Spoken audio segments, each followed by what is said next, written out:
E aí, galera, hoje vocês pediram e eu vou falar sobre, inclusive, um do meu assunto preferido, que é a Revolução Francesa.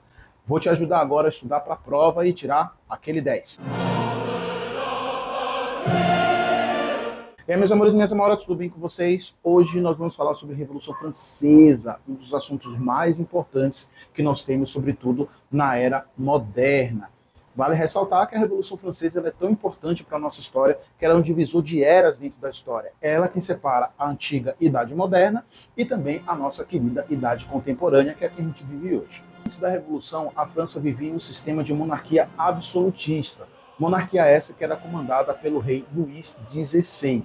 Em toda monarquia absolutista, existia sempre aquele grupo que tinha privilégios. Nesse caso, além da nobreza, existia também o clero como um dos grupos privilegiados na monarquia absolutista. Dentro do cenário político francês, existiam três estados, os que eu acabei de mencionar agora. O primeiro estado, que é o clero, e o segundo estado, que é a nobreza, e o terceiro estado, que era o povo. No terceiro estado, os grupos participantes eram a alta e a baixa burguesia, os camponeses e os chamados sans-culottes. A França vivia graves crises econômicas desde pelo menos 1770, ou seja, quase 20 anos antes da crise. E o que motiva, nesse caso, a revolução são justamente os privilégios englobados pela nobreza e pelo clero. E era o terceiro estado que pagava os impostos. Só que com essa crise, os impostos eles não diminuíram, fazendo com que a população ficasse cada vez mais pobre. Vendo esse problema, o terceiro estado não pagou mais os impostos, o que causou um sério desconforto para a nobreza e para o clero. Nobreza e clero, então, resolvem que vão convocar a chamada Assembleia dos Estados Gerais, uma reunião onde os representantes dos três estados vão para fazer as suas deliberações. Deliberações essas que envolviam a volta do pagamento dos impostos para o terceiro estado. Como é que funcionava a votação nessa Assembleia dos Estados Gerais? Você tem um voto por estado, ou seja, o primeiro estado tem um voto, o segundo estado tem um voto e o terceiro estado tem outro voto. Se você fizer a conta, não vai funcionar bem para o terceiro estado, porque o primeiro e o segundo vão votar a favor e o terceiro vai votar contra. E qual foi a ideia do terceiro estado? Vamos fazer uma votação por contingente, ou seja, pelo número de pessoas. O primeiro e o segundo estado, nem de longe juntos, dava metade da população do terceiro estado. Então era fácil que eles não ganhariam essas eleições. Logo, eles não aceitaram as deliberações do terceiro estado. Então o que o terceiro estado fez? Simplesmente se retirou da Assembleia dos Estados Gerais e foi produzir o que nós chamaremos agora de Assembleia Nacional Constituinte. Quem participa dessa Assembleia Nacional Constituinte são os grupos ligados aos chamados girondinos e jacobinos. Os girondinos, eles são membros mais conservadores, participantes da alta burguesia, e eles não queriam que mudanças muito profundas fossem realizadas. Esse grupo se sentava na Assembleia Legislativa do lado direito. O outro grupo que participou da Assembleia Legislativa, e esse se sentava do lado esquerdo da Assembleia, eram os chamados jacobinos. Esse grupo já queria mudanças mais profundas, inclusive mudanças em relação à sociedade, à economia e, sobretudo, na divisão dos bens entre os participantes. Na recusa dos membros do primeiro e do segundo estado em assentar a Assembleia Nacional Constituinte, então eles promovem uma revolta, e essa revolta vai ocasionar a chamada queda da Bastilha.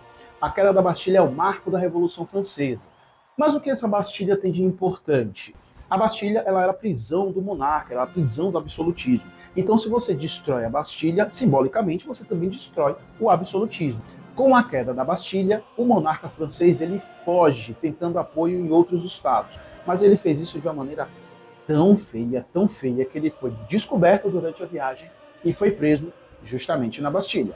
O governo agora vai ser feito justamente pelos membros do terceiro estado. Nesse caso, pelos chamados jacobinos, porque eles eram mais numerosos do que os girondinos. Durante o governo dos jacobinos, o seu líder, Maximilien Robespierre, era o responsável por agora manter a França dentro dos eixos. Mas ele era um cara um pouco autoritário, e sob esse espectro da autoridade, ele começa a perseguir os seus desafetos. E os seus principais desafetos, obviamente, são os girondinos. Nessa onda de perseguir os desafetos, Maximilien Robespierre usa o poder que ele tem dentro da França para guilhotinar os seus desafetos. Esse período, quando Maximilien Robespierre comanda a França, é chamado de Governo do Terror, e ele não se reduz apenas a perseguir os girondinos. ele também busca os jacobinos dissidentes. Com um governo tão problemático de Robespierre, os girondinos conseguem apoios, inclusive dos próprios jacobinos, para derrubar o governo dele. Essa derrubada, esse movimento, ele é chamado de reação termidoriana. E essa reação termidoriana acaba com o governo do terror de Robespierre e instaura agora um novo governo baseado nas expectativas dos girondinos. Vale a ressalva que Robespierre foi condenado à guilhotina. Essa reação termidoriana coloca os girondinos no poder numa espécie de governo chamado de diretório. O diretório tinha como objetivo, obviamente, de promover uma reestruturação na França e melhorar as questões envolvendo a economia. Mas isso não foi o que aconteceu. A França continuou tendo graves crises, tanto políticas quanto econômicas. É nesse momento que uma pessoa começa a surgir como um nome forte para tentar melhorar a França, sobretudo nas questões políticas. Esse nome é o nome de Napoleão, general francês que conseguiu imensas vitórias para a França no período em que ele comandou o exército francês. Só que Napoleão, nesse momento, ele não estava muito preocupado em defender as ideias que os girondinos traziam para a França. O seu objetivo era poder. E a França acaba com um golpe, inclusive dado por Napoleão, dentro do governo de diretório. Esse golpe é chamado Golpe do 18 de Brumário, onde Napoleão instaura o seu governo chamado de consulado. Mas aí é outra história. É isso aí, meus amores e minhas amoras. Espero ter ajudado vocês. Espero que a Revolução Francesa tenha ficado mais fácil.